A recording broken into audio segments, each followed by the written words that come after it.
আসসালামু আলাইকুম এভরিওয়ান, আশা করি সবাই ভালো আছেন। আপনাদের সামনে প্রতিদিনের মতন আমি মোহাম্মদ রনি ইংরেজি বিষয় নিয়ে আলোচনা করতে এসেছি। আজকের ইংরেজি বিষয় হচ্ছে rule 3 of learning English. Basically কিছুদিন আমি কিছু আপলোড করতে পারিনি, তার জন্য খুবই দুঃখিত। তো আজকে আমরা আলোচনা করব rule 3 of learning English. So let's start. তো সকল ভিউয়ার্সদের বলতে চাই, আমার আলোচনা শুরু করার পূর্বে আপনাদেরকে বলতে চাই দয়া করে আপনারা আমার চ্যানেলটি সাবস্ক্রাইব করুন এবং আমার লেকচার আপনারা বেল আইকনটি ক্লিক করে আপনারা আমরা নোটিফিকেশন অনুযায়ী আপনারা আমার লেকচার পেয়ে যাবেন। সো আজকের আলোচনা হচ্ছে রুলস 3 অফ লার্নিং ইংলিশ। চলো শুরু করা যাক। রুলস 3।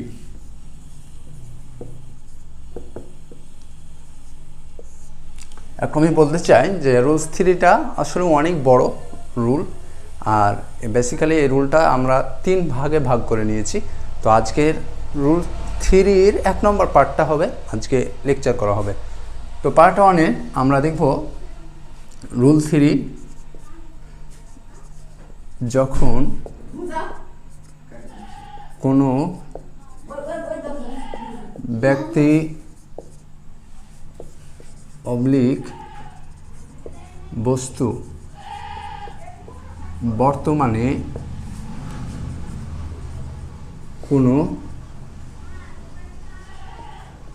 স্থানে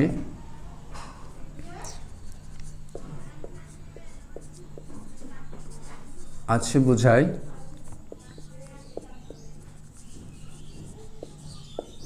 তাহলে নিম্নে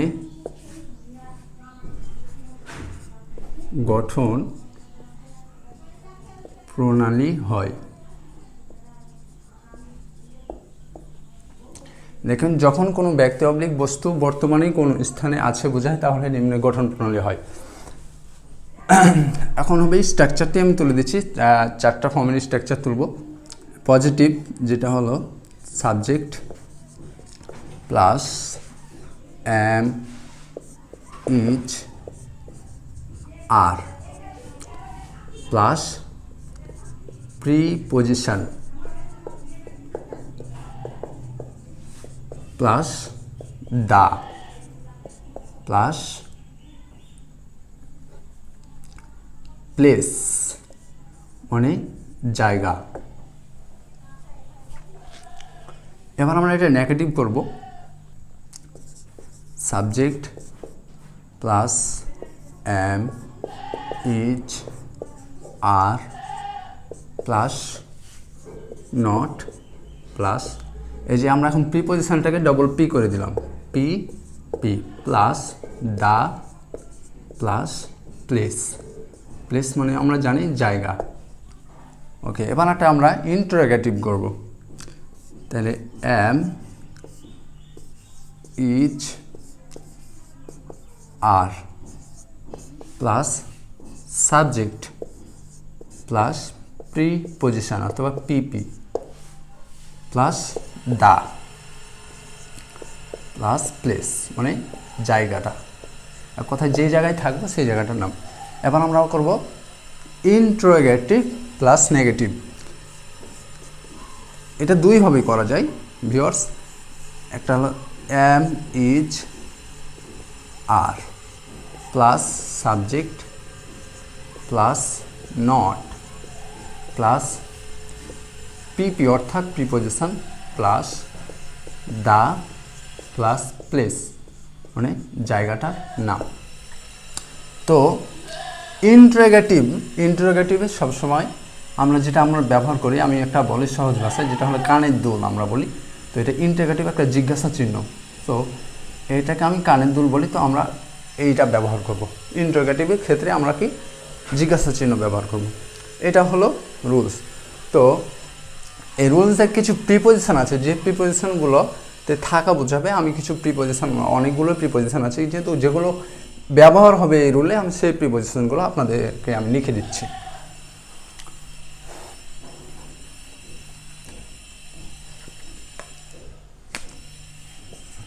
তার আগেই আমি একটু আলোচনা করে নিই, তাহলে বুঝতে একটু সুবিধা হবে।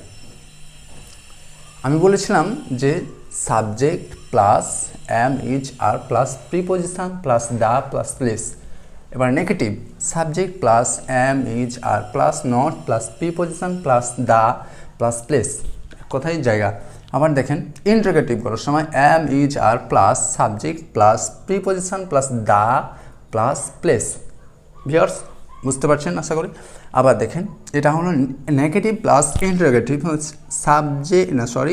M is are plus subject plus not plus preposition, অর্থাৎ পিপি করে দিয়েছি আমি, প্লাস দা প্লাস প্লেস জায়গাটার নাম।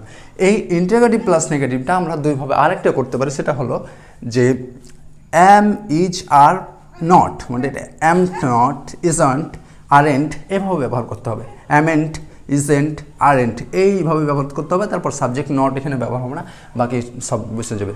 তো এটি হলো স্ট্রাকচার। অ্যাকচুয়ালি রুল থ্রি তিনটা পার্টের মধ্যে আজকে প্রথম পার্টটা বললাম, আমরা বর্তমান নিয়ে আলোচনা করলাম।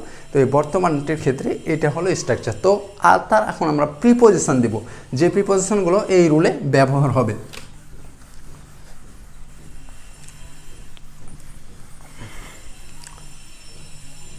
দেখি, ইন মানে মধ্যে,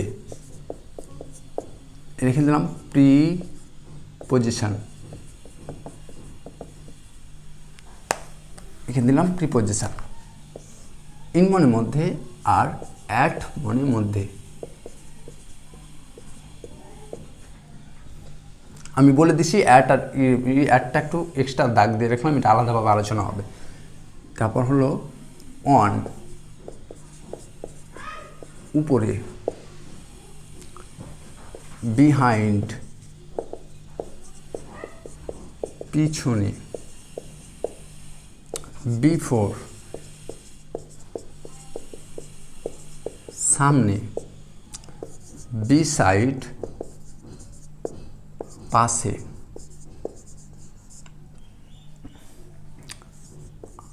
আন্ডার নিচে,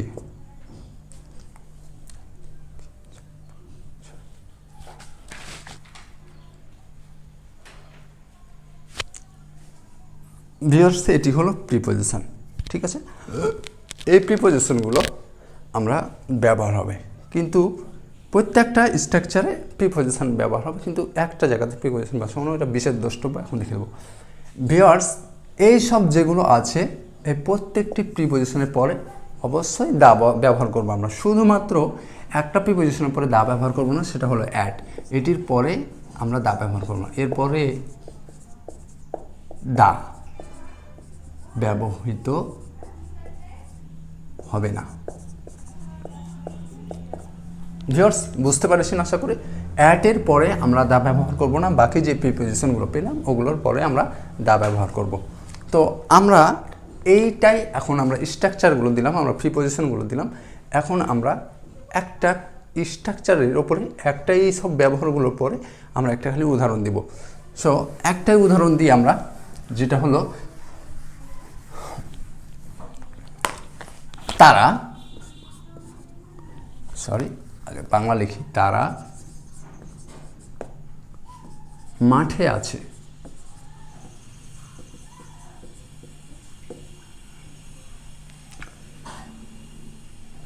এখন দেখেন তারা মাঠে আছে, তাহলে দে, আর মধ্যে থাকলে কি বোঝায়? ইন। তাহলে আমরা দে আর ইন আমি বলেছি, তারপরে দা বসাবো। ফিল্ড, ফিল্ড মানে কি? মাঠ। They are in the field. ঠিক আছে, এটা আমি নেগেটিভ করব। They are not in the field. এবার are they in the field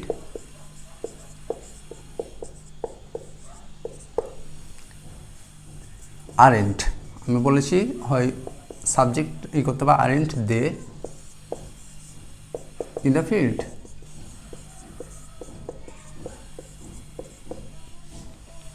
এটা হলো নেগেটিভ।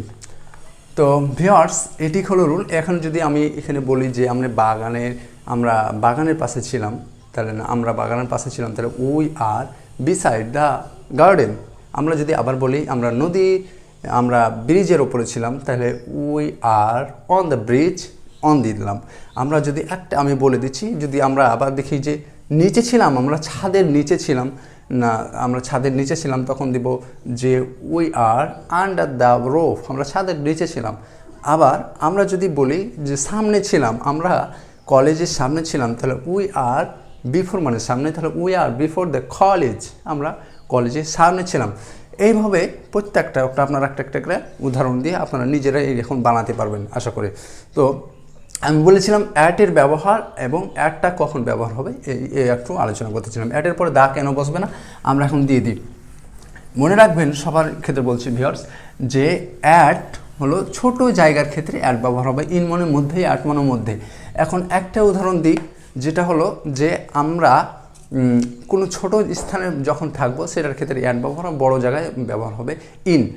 এখন দেখি আমরা একটা ছোট্ট একটা জায়গা, যেখানে আমি বারোঘরিয়াতেই বাস করি, বারোঘরিয়ার আমি বারোঘরিয়ার একটা আমি অ্যাকচুয়ালি যেহেতু আমি বারোঘরিয়াতে বসবাস করি, গ্রামবাসী, তাই আমি বারোঘরিয়াটাই ধরি যে আমি বারোঘরিয়াতে বাস করি। যদি হয় তাহলে আই অ্যাম অ্যাট বারোঘরিয়া, ঠিক আছে। যদি আবার আমি রাজশাহীতে বসবাস করি, তো রাজশাহীটা একটা বড় জায়গা, তাই না, আই অ্যাম ইন রাজশাহী, অথবা আই লিভ ইন রাজশাহী, আমি রাজশাহীতে আছি, এরকম জায়গার ক্ষেত্রে তখন এটা ব্যবহার হবে। এখন দেখবেন ছোট জায়গায় অ্যাট ব্যবহার হবে, বড় জায়গায় ইন। তো আর একটা জায়গা, সেটা হলো বাড়ির ক্ষেত্রে, বাড়িতে যখন থাকবে তখন অ্যাট বসাবেন। এটা মনে রাখবেন যে বাড়িতে থাকার ক্ষেত্রে সবসময় অ্যাট বসে। তাই এটা একটা উদাহরণ দিই যে আমি বাড়িতে, আই অ্যাম অ্যাট হোম। আমি ভিউয়ার্স বলেছিলাম যে অ্যাটের পরে দা বসবে না, এইটা প্রিপোজিশনের পরে দা বসবে না, সাধারণত দা বসবে না, তার জন্য সব ক্ষেত্রে না, আমি এখানে বলছি দা বসবে না। তাই এবার দেখেন আই অ্যাম অ্যাট হোম, অ্যাটের পরে দা এসেছে, কোনো দা নাই, তার জন্য আমি বললাম যে আই অ্যাম অ্যাট হোম, আমি বাড়িতে আছি, যখন বাড়িতে বোঝাবে তখন অ্যাট ব্যবহার করব। আর এক কথায় ছোট জায়গার ক্ষেত্রে আমি অ্যাট বসাবো। তো এটা আমি একটু নেগেটিভ করে নিই, I am not at home.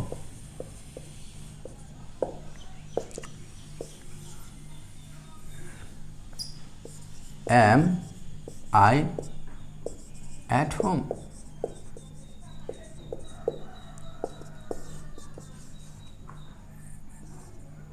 Am I not at home?